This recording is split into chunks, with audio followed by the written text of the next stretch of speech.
morning, everyone. My name is Hayden Ward. When people talk about the main necessities in life, they always talk about food, water, and shelter.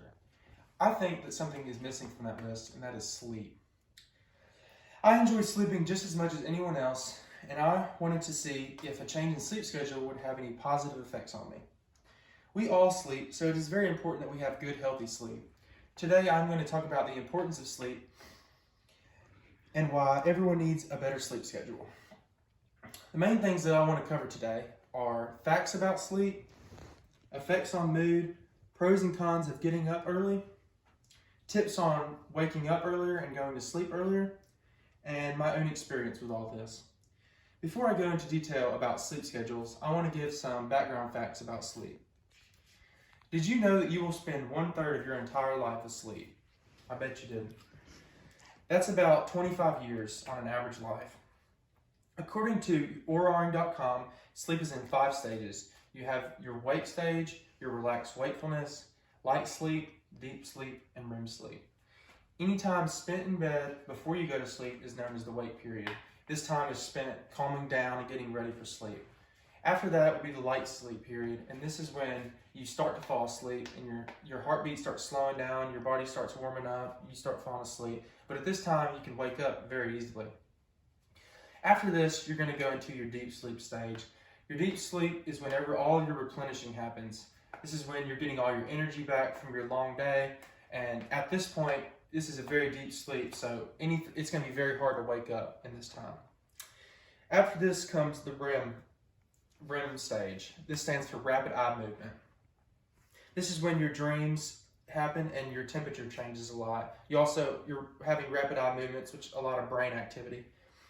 Sleep is important in having a healthy lifestyle.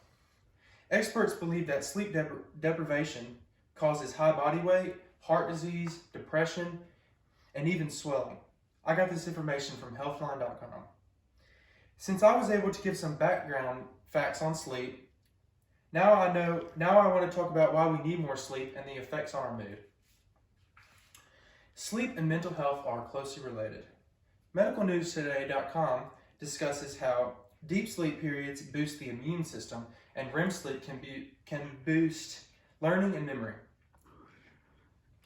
Bad sleep can cause fatigue and even depression. When you're constantly having bad sleep, there's something that's known as sleep debt that's going to build up. And this is caused by constant bad sleep adding up, and it becomes so big it's going to have a bad effect on your mental and physical health.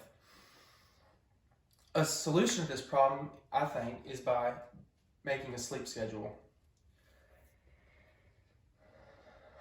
According to NIH.gov, our bodies are like a clock, which are in tune with the circadian rhythm, and that's a 24-hour clock. So by having our body on a sleep schedule, it keeps it with that, so that'll make us more energized and healthy. Even though waking up early is healthy, it can be very hard to do this. I'm going to talk about how the pros outweigh the cons of waking up early in the morning. Waking up is hard. You can either keep sleeping or you can get things done. The average person wakes up at 8. So if you were to wake up at 5 a.m., that would give you an extra 3 hours before the average person to get things done. This can really put you ahead. Many people think that they will miss things if they decide to sleep earlier. Well, I just don't think that's true, because losing things at night, it's your mental health and how hard you can work and how awake you are is more important than anything that happens late at night. Since the hardest thing about waking up is actually doing it, I want to give you some tips on how to wake up better. Tips on getting a good sleep schedule. According to healthline.com, many people struggle to wake up, and there are many ways that can help you do this. One of these is setting a sleep schedule. Another would be to move your alarm. This means, let's say you're sleeping over here and your alarm is normally right by your bed. Well, it'd be advised to move your alarm across the room, and then that would force you, when you hear your alarm, you'd have to physically get up, walk across the room, turn it off, and hopefully in that time while you wake up, that would give your body time to actually get out of bed so you wouldn't be back in bed. Another one is to eat better and get regular exercise. Since you now know about how sleep is important, I actually have firsthand experience with all this. My own experience. So when we first got out because of the coronavirus, I started to lose a lot of motivation for school. I was always at home and I was just so bored, and I realized I wasn't working hard, I wasn't in school or my job. So I was online and I saw something about how the lack of sleep can cause a loss of motivation and even depression. So I looked into it and I saw that they recommend you setting a sleep schedule, and you want to go to sleep as early as you can and wake up as early as you can. So I started to do it.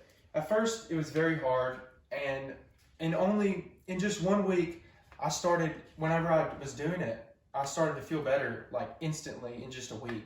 I started to get more motivation for school, and I was working more hours than I ever have. And I know this is directly related to sleep. Sleep is a great thing, and I think we need to take it very seriously. In conclusion, I believe that everyone needs a better sleep schedule. Sleep is one of the most important things in our lives. The main things that I covered today were some facts about sleep, effects on the mood, pros and cons of getting up early, tips on how to go to sleep earlier, and my personal experience with all this. I urge all of you to consider making a change in your sleep schedule. Do this and watch all those little problems disappear. Thank you for listening, and I'm really glad to hear what the rest of you have to say.